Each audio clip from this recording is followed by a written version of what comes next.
매주 아름다운 찬양을 불러주시는 우리 성가대 찬양 다시 한번 감사드리고요. 우리 여름철에도 좋은 찬양, 은혜로운 찬양 부탁드립니다.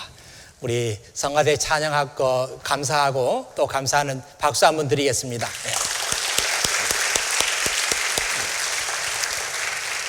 지금 우리 성가대에서 대원들 모집하고 있는데 여러분 가운데 그 성가대 경험이 있으신 분들 또 찬양에 재능이 있으신 분들이 있으면 이번 기회에 우리 성가대에 들어가서 함께 봉사할 수 있기를 바랍니다.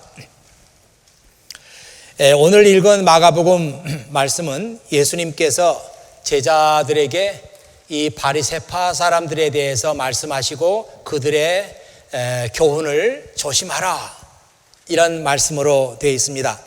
우리가 알기로 바리새파 사람들은 율법의 규정을 충실하게 지키려고 하는 사람들이었습니다. 너무 충실하게 지키려고 하다 보니까 우리는 다른 사람들과 다르다. 우리는 율법의 규정을 하나도 어기지 않는다. 그런 자부심이 지나쳐가지고 사람들을 감시하고 또 그렇지 않는 사람들을 정죄했던 것을 우리가 볼 수 있습니다. 그리고 율법을 충실하게 지키려다 보니까 모든 율법을 하나의 규정으로 만들었습니다. 그래서 이런 규정을 지키면 이 율법을 지키는 것이다. 그들은 그렇게 생각했어요. 그래서 마지막에 가서는 하나님께서 율법을 주신 그 본래 정신은 다 잊어버리고 오직 규정만 지키면 되는 그런 그 율법주의로 빠지고 말았습니다. 이 자연히 바리새파 사람들 눈에는 예수님께서 또 예수님의 제자들이 하는 일이 아주 못마땅하게 보였습니다.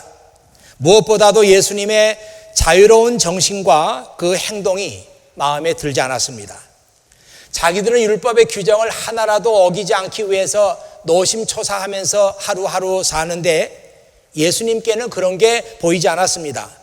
예수님의 말에는 거침이 없었고 예수님의 행동은 어디에도 매이지 않았습니다.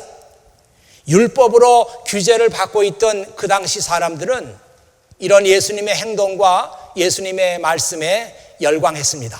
그래서 성경 말씀을 보면은 사람들은 도대체 이게 어찌 된 일이냐? 이분의 하시는 말씀은 우리가 전에 들어보지 못한 새로운 교훈이다. 이러면서 예수님의 말씀을 좋아했습니다. 마가는 그의 복음서에다가 이 말씀을 이렇게 적어놨어요. 사람들이 예수님의 가르침을 듣고 놀랐습니다. 그것은 율법 학자들과는 달리 예수님께서는 권위 있는 분처럼 가르치셨기 때문입니다. 예수님의 말씀을 듣고 있으면 그 말씀 속에서 어딘가 권위가 느껴진다는 거예요. 이것이 마가가 예수님의 말씀을 듣고 느낀 그 인상이었어요. 예수님 말씀 속에는 권위가 있다. 바리새파 사람들은 불안했습니다. 도대체 이 예수라는 사람을 그냥 내버려 둘 건지 아니면 어떻게 해야 되는 건지 그것 때문에 불안했습니다. 그리고 예루살렘의 산헤드린은 또 아주 불안했습니다. 도대체 예수라는 사람을 어떻게 해야 되느냐. 그래서 마침내 조사관들을 선정해가지고 예수님께 보내서 그의 말에 흠이 없는가, 그의 행동에 잘못된 것이 없는가 그것을 조사하도록 했습니다. 여러분 이런 생각을 하면서 오늘 말씀을 읽어야 오늘 말씀이 이해가 됩니다. 오늘 말씀은 이렇게 시작합니다. 바리새파 사람들이 예수님께 와서 시비를 걸기 시작하였습니다. 이들은 예수님을 시험하려고 하늘로부터 오는 증거를 보여달라고 했습니다. 우리말 성경에는 도대체 이 바리새파 사람들이 무엇 때문에 시비를 걸려고 하는지 그게 정확하게 나와 있지는 않아요. 그런데 이 말씀을 New Living Translation에 보면은 이래서 이것 때문에 바리새파 사람들이 시비를 걸고 있구나. 이것이 잘 나와 있어요. 그 말씀이 이렇게 되어 있습니다. When the Pharisees heard that Jesus had arrived, they came and started to argue with him. 그래서 예수님께서 오셨다는 말을 듣고 이 사람 바리새파 사람들이 예수님하고 아규를 시작했어요. Testing him, they demanded that he show them a miraculous sign from heaven to prove his authority. 당신의 그 authority가 정말 하늘로부터 온 것인지 그것을 증명할 수 있는 무슨 미라큘러스 사인을 보여달라. 그렇게 얘기를 했던 거예요. 그러니까 이 바리새파 사람들이 지금 염려하고 있는 것은 예수님의 말씀에는 우리가 가지고 있지 않는 권위가 있다. 도대체 이 권위가 어디서 온 것이냐?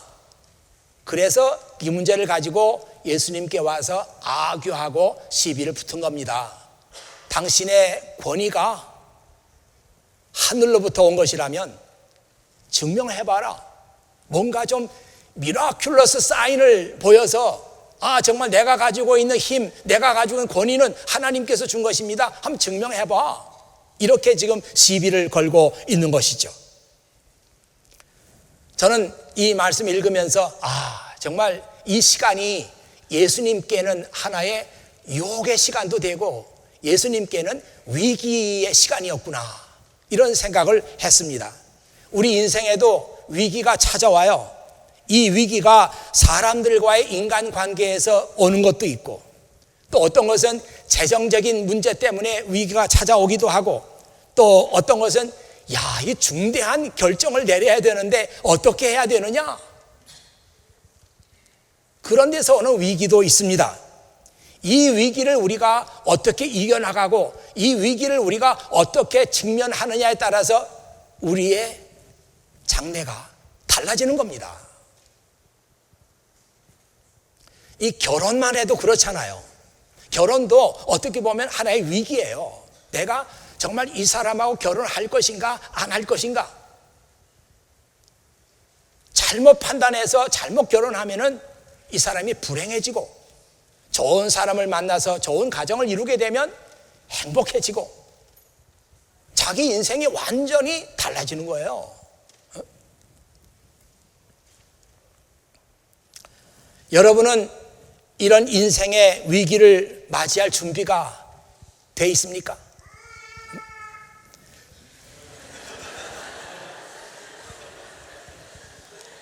그 타이밍 한번 기가 막히네. 쟤는 준비가 됐다고 그러는 거예요, 지금.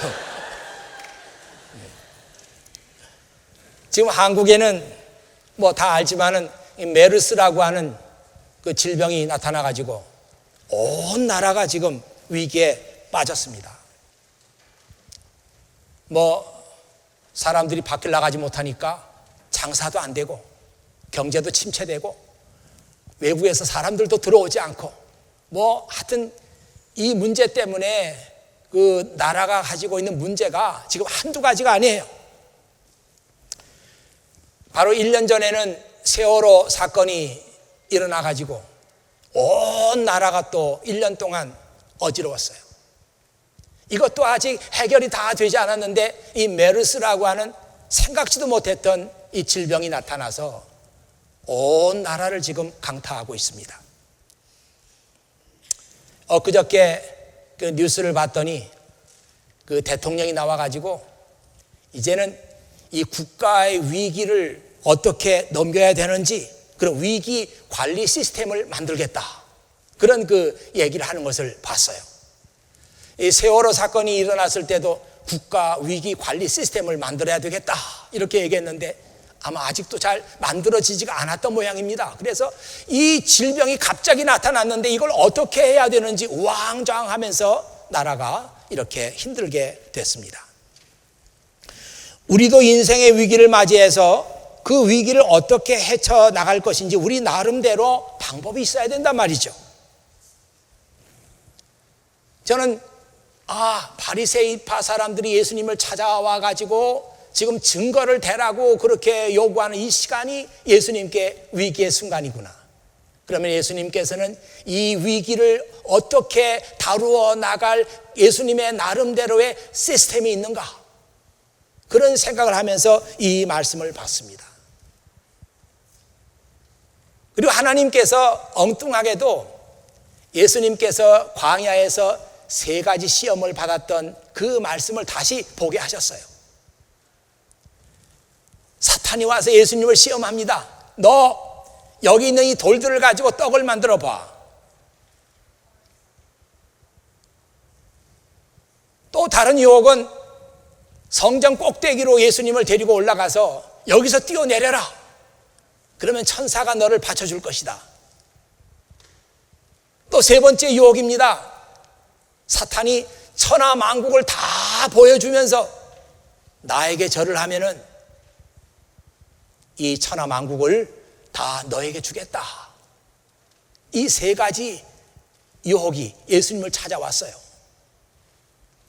그때 예수님께서 이 유혹을 이기신 방법은 하나님의 말씀이었습니다. 어떤 기지나 어떤 묘수를 찾아내가지고 그때 그 위기를 넘기는 방법이 아니라 예수님께서 어떤 위기를 맞이하시면 그 위기를 해결하는 방법은 하나님의 말씀으로 돌아가는 것이었어요. 그래서 하나님의 말씀을 가지고 적절하게 사탄의 유혹에 대비를 했는데 그 사탄이 물러가고 말았습니다. 이것이 예수님께서 그의 인생의 위기를 대비하시는 그런 하나의 시스템이었다. 이런 생각을 했습니다. 인생의 위기를 맞이할 때 하나님의 말씀으로 돌아간다. 하나님의 관점에서 이 문제를 보고 이 문제를 해석한다. 이것이 예수님께서 가지고 있는 위기 관리 시스템이라고 볼 수 있어요. 여러분, 오늘 자기를 찾아온 바리새파 사람들이 권위를 증명할 수 있는 기적을 보여달라 이렇게 말씀하는 사람들 앞에서 예수님께서는 아무것도 보여주지 않겠다 그렇게 말씀하셨습니다. 여러분, 바리새파 사람들이 누군지 아직 실감이 안 나시죠? 저도 바리새파 사람을 본 적은 없으니까요. 그래서 그 패션 오브 크라이스트라고 하는 그 영화에 보니까 바리새파 사람들이 나와요. 그 영화가 상당히 그 고증을 받아가지고 찍은 거니까 보니까 바리새파 사람들이 옷차림이 달라요. 그리고 머리에다 뭘 쓰고 화려하게 장식을 하고요.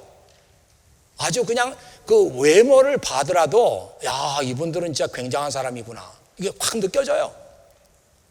그런 사람들이 지금 예수님을 찾아와 가지고 야, 증거 좀 보자, 증거를 대라 이렇게 말하는데 예수님께서 어찌 나에게 증거를 대라고 하느냐, 나는 이 세대에게 어떤 증거도 보여주지 않겠다 이렇게 딱 거절을 했습니다.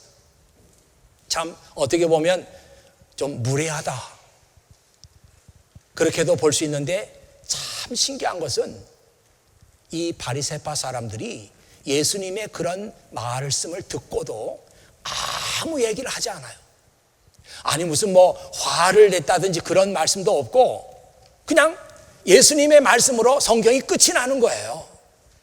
저는 이 말씀을 보면서 이 바리새파 사람들이 증거를 보자고 했던 이 사람들이 예수님의 말씀 속에서 자기들도 어쩔 수 없는 권위를 또 느낀 거예요.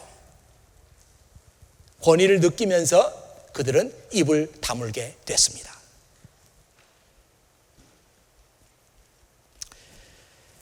이 바리새파 사람들이 떠난 다음에 예수님께서 제자들에게 이 바리새파 사람들의 누룩을 조심해라 그렇게 말씀하셨어요. 이 성경에는 바리새파 사람과 헤롯의 누룩을 조심해라 그렇게 나와 있습니다. 혹시 여러분이 마태복음을 보신 분들은 마태복음에는 바리새파 사람들과 사두개파 사람들의 누룩을 조심해라 이렇게 나와 있어요. 어떤 사람이 글을 쓰기를, 왜 마태복음에는 사두개파 사람이라고 그랬는데 그 말이 들어갔는데 왜 이 마가복음에는 그 말이 빠지고 헤롯의 누룩을 조심해라 그렇게 나와 있느냐, 거기에 대해서 또 글을 쓰신 분이 계시더라고요. 신학자들은 원래 그래요. 그 얘기를 듣고 보니까 이해가 돼요. 이 마가가 자기 복음서를 썼을 때 누구를 대상으로 썼느냐 하면은 non-Jews, 그러니까 비유대인, 성경적인 용어로 말하면 이방인들을 대상으로 해서 이 마가복음을 썼다. 그런데 이 마가복음을 읽는 사람들이 유대의 그 종파에 대해 잘 모르니까 뭐 바리새파 사람, 무슨 뭐 사두개파 사람 이런 거 알겠어요? 모른단 말이에요. 그러니까 이 마가가 자기들의 종파에 대해서 뭐 자세하게 쓰느니 그 사두개파 사람을 빼고 헤롯 왕을 썼단 말이에요. 그런데 그 사람의 얘기를 보면은 헤롯 왕도 자기의 그 당을 가지고 있었답니다. 헤로디안이라고 하는 당을 가지고 있었는데 그 헤로디안들이 누구의 서포트를 받는가 하면은 사두개파 사람들의 서포트를 받았대요. 그러니까 재정적인 지원도 다 사두개파 사람들로부터 받았다는 거죠. 이걸 알고 마가가 거기다 헤롯의 누룩을 조심해라 그렇게 썼다는 거예요. 뭐 어떻게 보면 참 일리가 가는 말씀입니다. 그런데 제자들이 이 말을 못 알아들었어요. 바리새파 사람들과 헤롯의 누룩을 조심해라 그렇게 말하는데 제자들은 그 말이 무슨 말인지 모르고 누룩을 조심해라 그러니까 야, 오늘 우리가 집을 나올 때 빵을 하나도 안 가지고 나왔는데 이 빵 안 가지고 나온 것을 예수님께서 아시고 지금 우리에게 책망을 하는 거다 그렇게 생각했습니다. 이걸 누룩이라는 게 원래 그런 거잖아요. 이 빵을 만들 때 밀가루 속에 넣어가지고 밀가루를 부풀게 하고 그럴 때 쓰는 건데 제자들은 즉각 누룩, 오늘 빵 안 가져왔지 이걸 예수님께서 어떻게 아셨지? 우리를 책망하시는구나 그렇게 생각한 거예요.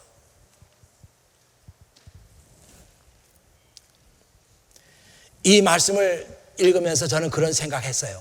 야, 이 제자들이 예수님 말씀을 이렇게 상당 부분 들어도 이해를 잘 못하는구나. 아니 뭐 이런 말도 잘 이해를 못하는데 이 요한복음에 나오는 그 어려운 얘기들을 제자들이 어떻게 이해를 했겠어요? 야, 그 뭐 요한복음 뭐 그 6장부터 시작되는 그 어려운 그 영원한 생명에 관한 말씀 이거 제자들이 하나도 못 알아들었겠구나 그런 생각이 들더라고요. 지금 로마서 말씀을 읽고 있는데 이 로마서 말씀은 우리에게도 쉽지가 않아요. 그래서 설명을 해야 됩니다. 근데 한번 생각해 보세요. 이 로마서 말씀은 바울이 써가지고 로마에 있는 크리스찬들에게 보낸 것입니다. 이 로마에 있는 크리스찬들은 믿은 지 얼마 안 되는 초신자들이에요. 이 사람들이 로마서 말씀을 받아가지고 아마 어떤 사람이 대표로 그걸 읽었겠죠. 그러면 아마 다른 사람들은 다 들었을 거예요. 그 말씀을 들으면서 바울이 하고자 하는 로마서의 말씀을 어떻게 다 이해를 했겠습니까?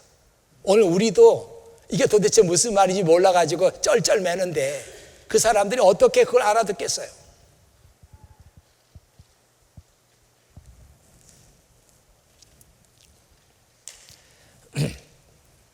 제가 이런 얘기를 하면 대부분의 많은 사람들은 제 말에 동의할 것입니다. 맞아, 이 성경은 어려운 책이야. 성경을 알려면은 설명이 필요하고 전문가가 필요해. 그리고 성경을 알려면은 아마 관계된 그 책도 좀 많이 읽어야 될 거야. 이런 생각하는 분들이 많을 겁니다. 꼭 그렇진 않아요. 성경은 그런 책이 아닙니다. 물론 어려운 부분이 있어가지고 설명이 필요한 부분이 있고 전문가의 도움을 받아야 될 부분이 있지만 그렇기 때문에 성경은 어려운 책이 아니에요. 여러분, 이 디모데 후서 3장 16절의 말씀을 보면 거기에 유명한 말씀 나오잖아요. 지금 화면 나가고 있는데 All scripture is inspired by God. 모든 성경은 inspired by God. 하나님으로부터 영감을 받은 것이다. 인스피레이션을 받은 것이다. 하나님으로부터 오는 인스피레이션이 이 성경 말씀에 들어있다 이 말이에요. 저는 또 그 다음의 버전을 좋아하는데 All scripture is God breathed. All scripture is God breathed. 이게 저 새로운 그 번역에서 많이 나오는 구절이에요. 모든 성경은 is God breathed. 하나님의 숨이 그 속에 들어있어요. 이 하나님의 숨, 하나님의 breath를 우리가 성령이라고 번역하잖아요. 모든 성경은 성령으로 기록된 것입니다. 하나님의 영으로 기록된 거예요. 모든 하나님의 말씀 속에 하나님의 숨이 들어있어요. 살아있는 말씀이에요. 이게 참 여러분이 이런 내 말씀에다 눈을 딱 집중하고 하나님 말씀을 그런 눈으로 한번 봐보세요. 이거 성경에 나오는 말씀 하나하나가 그냥 뭐 소설책에 나오는 그런 단어가 아니고 이 단어 속에 하나님의 영, 성령, 하나님의 숨이 그 말씀 속에 들어있어요. 말씀을 보는 눈이 싹 달라집니다.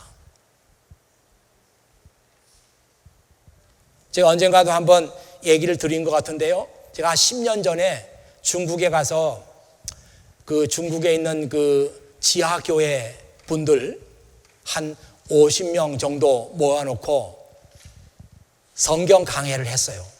시간이 많이 없으니까 집중적으로 아침 일찍부터 저녁 늦게까지 하루 종일 성경 강해를 했는데 그때 성경 강해한 게 로마서예요.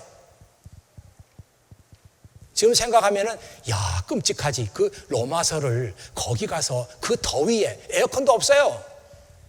그 더위에 이 조선족 분들을 지하교회 지도자들을 모아놓고 로마서를 강의했다고요. 얼마나 어려웠겠어요. 얼마나 힘들었겠어요. 뭐 오후쯤 되니까 저도 그냥 정신이 비몽사몽간에 왔다 갔다 하고 내가 괜히 이걸 했다. 그러니까 또 보니까 사람들이 막 졸고 있더라고요. 그러니 저 봐. 내가 이렇게 힘들게 하는데 저 사람들에게 졸고 있잖아. 응? 다 쓸데없는 일이야. 지금 무슨 말인지 하나도 모르고 있을 거라고. 그러면서 너무 조금 약간 좀 마음에 상처도 받고 약간 좀 화가 좀 났어요. 그래가지고 그 중에 한 분을 지적해가지고 한번 예수 그리스도의 구속이란 말이 무슨 말인지 한번 설명을 해보세요. 그래도 좀 어려운 걸 물어봤다고요. 구속에 대해서 얘기를 해보세요. 저는 그 사람이 대답 못할 줄 알았어요. 구속이라는 말을 어떻게 알겠어요? 근데 이 젊은 분이 예수님의 구속에 대해서 얘기를 하는데 저는 깜짝 놀랐습니다. 저분이 저런 얘기를 어디서 들었을까? 어떻게 해서 예수님의 구속을 저렇게 이해를 하고 있을까? 깜짝 놀랐어요. 이것이 하나님의 말씀입니다, 여러분. 하나님의 말씀은 제자들도 예수님 하는데 제자들이 오해를 했어요.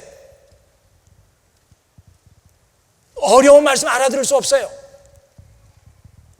당연히 모를 것 같은데 하나님의 말씀은 그 말씀 속에 성령 하나님의 숨이 들어있어요. 그래서 성령께서 직접 우리에게 그 뜻을 말씀해 주시는 이런 은혜가 있습니다. 그러니 공부를 못하신 분도 그냥 성경을 놓고 읽으면 은혜가 되는 거예요. 성령께서 말씀을 해석해 주는 그 은혜가 있는 거예요. 이것이 성경입니다. 누룩이라는 말만 듣고 금방 빵을 가져오지 않은 것을 걱정하는 제자들에게 예수님은 너희가 아직도 알지 못하고 깨닫지 못하느냐? 너희의 마음이 굳어져 있느냐? 너희의 눈이 있어도 보지 못하고 귀가 있어도 듣지 못하느냐? 기억하지 못하느냐? 예수님께서 계속 이렇게 말씀하셨어요. 얼마 전에 물고기 2마리와 보리떡 5개를 가지고 5,000명을 먹였어요. 예수님께서. 그 말씀의 교훈이 뭡니까?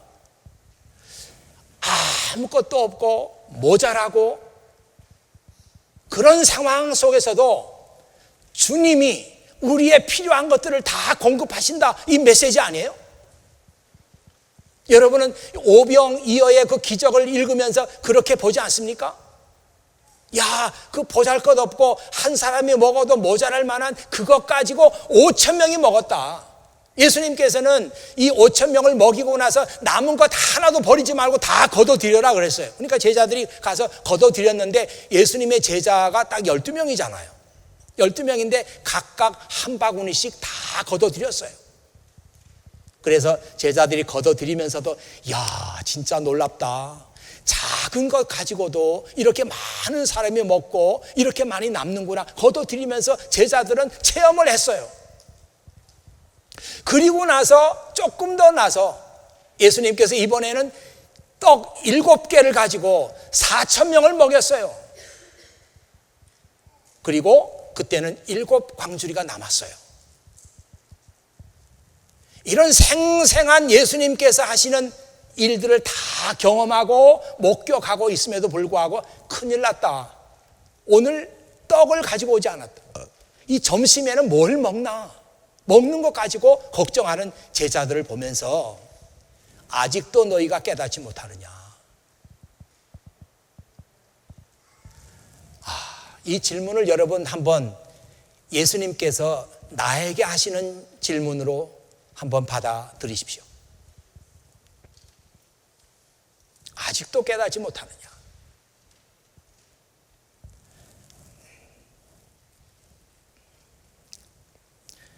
중요한 것은 우리가 예수님께서 내가 필요한 것을 공급해 주시는 프로바이더가 되신다. 그런 생각을 우리가 잊어버려요. 예수님께서 내 삶을 지금 붙들고 계신다. 예수님께서 내 삶을 지금 세워주고 계신다. 예수님께서 내가 때문에 지금 내가 살고 있는 것이다. 예수님은 내 삶의 서스테이너가 되신다. 이 사실을 우리가 잃어버리고 살고 있습니다. 그런 우리에게 예수님께서 오늘 제자들에게 하셨던 말씀을 그대로 우리에게 질문하시는 거예요. 아직도 깨닫지 못하느냐?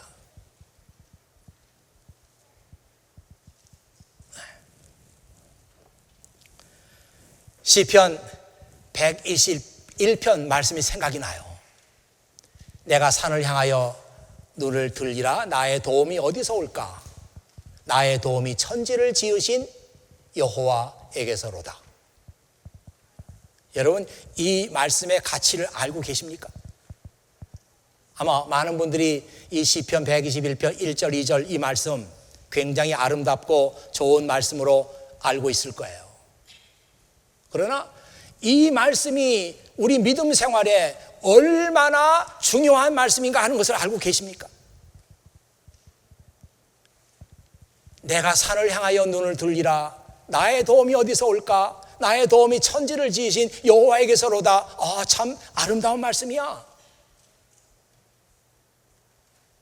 이것만 가지고는 부족합니다. 산을 향해서 눈을 든다고 하는 것은요, 이 산이 그 당시에는 우상 숭배의 자리였어요. 그래서 성경에 보면은 산당이란 말이 산당이란 말이 높은 산 위에 세워진 우상 숭배하는 제단입니다. 산마다, 거의 높은 산마다 이런 산당들이 있었어요. 사람들은 거기 가서 비는 거죠. 거기 가서 돈 많이 벌게 해달라고 빌고, 거기 가서 성공하게 해달라고 빌고, 거기 가서 이런 복을 달라고 빌고 그랬어요. 그런데 이 시편 121편을 쓰신 분은 내가 산을 향하여 눈을 들리라. 거기 산당이 있어요. 거기 우상숭배 제단이 있어요. 거기 가서 비는 사람들이 있어요. 아니다. 나의 도움은 천지를 지으신 여호와 하나님께로부터 오는 것이다. 얼마나 위대한 시편입니까? 오늘 뭐 다 그렇다고 말하면 좀 그렇지만 오늘 우리가 살아가는 방식이 산을 바라보는 거 아니에요? 산을 바라보고 살지 않습니까? 야, 내가 도움이 필요해. 내가 도움이 필요해. 누구에게 가지? 누구에게 가서 도움을 받지? 여러분이 하나님을 찾아갑니까? 여러분이 성경으로 찾아가요? 여러분이 기도해요? 아니에요. 여러분이 찾아가는 데가 다른 곳입니다. 이분이 나를 도와줄 거야.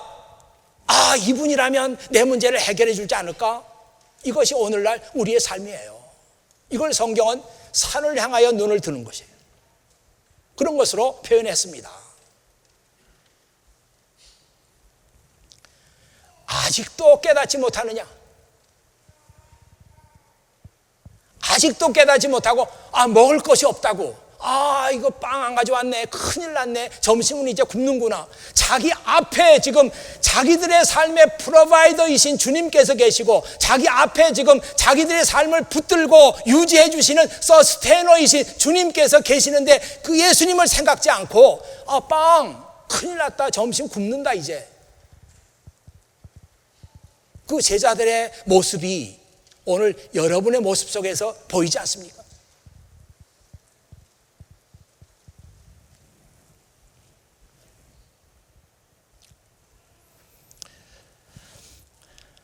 우리의 삶이 위기에 직면해 있을 때, 도움이 필요할 때, 중대한 결정을 해야 할 때 우리는 본능적으로 주님을 바라봐야 합니다.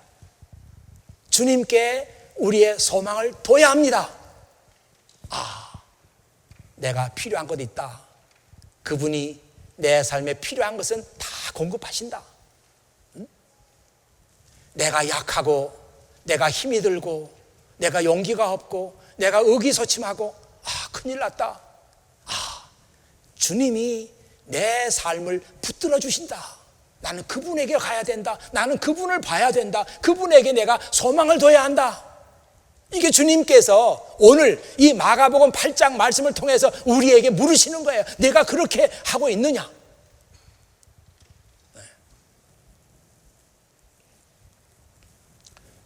오늘 말씀이 여러분 한 사람 한 사람에게 정말 필요한 말씀이 되기를 원해요. 프로바이더가 여기 있었는데, 서스테이너가 여기 있었는데, 내가 다른 데 가서 집중하고, 다른 데 가서 내가 손을 벌리고, 다른 데서 내가 도움을 얻으려고 했구나. 아직도 깨닫지 못하느냐? 아직도 깨닫지 못하느냐? 이 주님의 말씀을 여러분이 가슴을 열고 들을 수 있는 여러분이 되시기를 바랍니다. 기도하겠습니다. 아버지 하나님, 감사합니다. 오늘 이 주님의 날에 사랑하는 자녀들을 한 곳에 모아주시고, 또 우리가 꼭 들어야 되는 주님의 말씀을 듣게 하시니 아버지 하나님 감사합니다. 우리는 얼마나 주님의 은혜를 잘 잊어버리는지, 바로 주님께서 내 앞에 계셔도 먹을 것을 위해서 걱정하고, 내가 힘이 없다고 걱정하고, 내가 힘들다고 걱정을 하는 이것이 바로 우리들의 삶입니다. 주님께서 내가 아직도 깨닫지 못하느냐? 이렇게 묻고 계십니다. 이 시간 성령께서 우리와 함께 하시며, 성령께서 내 입이 되시고, 성령께서 나와 함께 하셔서 주님만이 나의 공급자가 되시고, 주님만이 내 삶을 붙들고 계시는 것을 고백합니다. 주님, 제가 필요한 것이 있을 때마다, 제가 연약할 때마다 주님께 먼저 가겠습니다. 주님께 무릎 꿇고 기도하겠습니다. 주님의 도움을 구하겠습니다. 이렇게 고백하는 주님의 자녀들이 되게 해 주시옵소서. 예수 그리스도의 이름으로 기도하옵나이다. 아멘.